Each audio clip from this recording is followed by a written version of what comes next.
ညီယောက်ကဘာမှာလူသားတချို့နေထိုင်နေကြောင်းပေါက်ကြားလာခဲ့တဲ့တရုတ်နိုင်ငံကဖြစ်ရမှန်တခု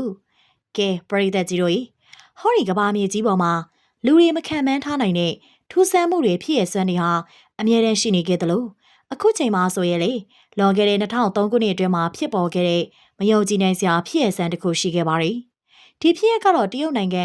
ဟောင်လောင်ကျင်းပြည်နယ်ဂျီရှီမြို့မှာဖြစ်ခဲ့တာဖြစ်ပြီးမိုင်းလုံသား14ယောက်တိမိုင်းတွင်းပြိုကျပြီးပိတ်မိခဲ့တဲ့အထိဖြစ်ခဲ့ကြပါတယ်။ဒီလိုပိတ်မိနေခဲ့ကြတဲ့လုံသား14ယောက်ထဲမှာတော့12ယောက်ကမိုင်းတွင်းထဲကနေကယ်ဆယ်နိုင်ခဲ့ကြပြီးကျန်2ယောက်ကတော့ဘာအစနာမှမရခဲ့ကြပါဘူး။ဒါကြောင့်မေတာဝဲရှိလူကြီးတွေကမိုင်းတွင်းထဲမှာပျောက်သွားခဲ့တဲ့သူတို့2ယောက်ကိုသက်ဆိုင်ရာမိသားစုတွေစီဆက်သွယ်ပေးပြီးရော်ကြီးတွေလည်းပေးခဲ့ကြပါသေးတယ်။ဒါပေမဲ့ဒီလိုမျိုးကွယ်လွန်သွားပြီဆိုတဲ့သူတို့2ယောက်ဟာ2008ခုနှစ်ရောက်တဲ့အခါမှာတော့အန်အောစရာကောင်းလာအောင်ပြန်ရောက်လာခဲ့ကြပါတယ်။ဒါဆိုရင်သူတို့2ယောက်လုံးဘေးကနေရှောက်လာကြတာလေ9နှစ်လုံးဘာအန်ဒီယမမဖြစ်ပဲဘယ်နေရာတွေကိုရှောက်နေခဲ့တာလဲဒီမိုင်းတွင်းလုံသား2ယောက်ထဲမှာဝမ်ဟူဆိုသူဟာမိသားစုရှိတာကြောင့်သူဟာဒီမိုင်းတွင်းထဲကထွက်လာခြင်းမှာပဲမိသားစုတွေစီကိုစိုက်မြောက်မြောက်တွားရောက်ခဲ့ပါတယ်အချိန်တွေကြာလာရင်တေသူကလည်းမိသွားမှာပါဆိုတဲ့အယူနဲ့မိမဖြစ်သူဟာနောက်အိမ်တော်ပြုတ်ထားခဲ့တယ်လို့သားသမီးတွေကလည်းထွက်ပြေးကုန်တာကြောင့်သူဟာမိသားစုမရှိတော့တဲ့သူတယောက်လိုမျိုးဖြစ်ခဲ့ရပါတယ်။ဒါကြောင့်မင်းအရှင်ကနေထိုင်ရာမျိုးလေးနဲ့မနီးမဝေးမှာ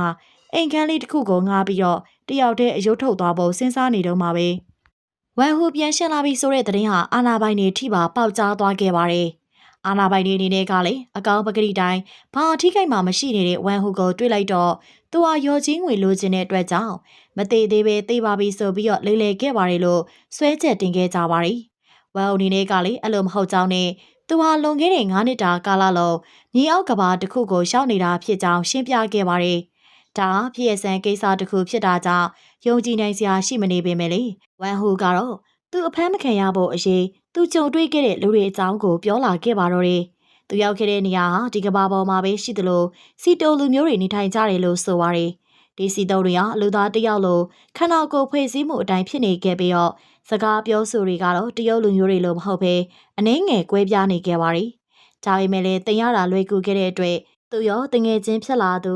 လာအိုဖန်ရောဟာမကြခင်အချိန်တွင်းမှာတင်သူတို့နဲ့တူစကားပြောဆိုနိုင်ခဲ့ကြတယ်လို့ဆိုလာခဲ့ပါတယ်။အဲ့ဒီပြောလာတဲ့ဝမ်ဟူကိုရဲတွေကအုံနောက်ထိခိုက်မှုကြောင့်ဒီလိုပောက်ကရတွေပြောနေကြတာလားလို့ယူဆပြီးစီချမ်းမာရေးစေးုံမှာစစ်ဆေးခဲ့ကြပေမယ့်ဝမ်ဟူဟာပုံမှန်လူတစ်ယောက်ရဲ့အုံနောက်လှူရှားမှုတွေအတိုင်းပဲဖြစ်တည်နေခဲ့ပါတယ်။အချက်ပို့ပြီးတော့ထူးဆန်းစရာကောင်းတာကဝမ်ဟူရဲ့အသက်ဟာ39နှစ်ရှိပြီဖြစ်ပေမဲ့လေ34နှစ်ကောင်လေးတယောက်လိုမျိုးကျမ်းမာတန်ဆွမ်းနေစေဖြစ်တဲ့ပြင်မိုင်းတွင်းထဲမှာပျောက်သွားခဲ့တဲ့သူတွေ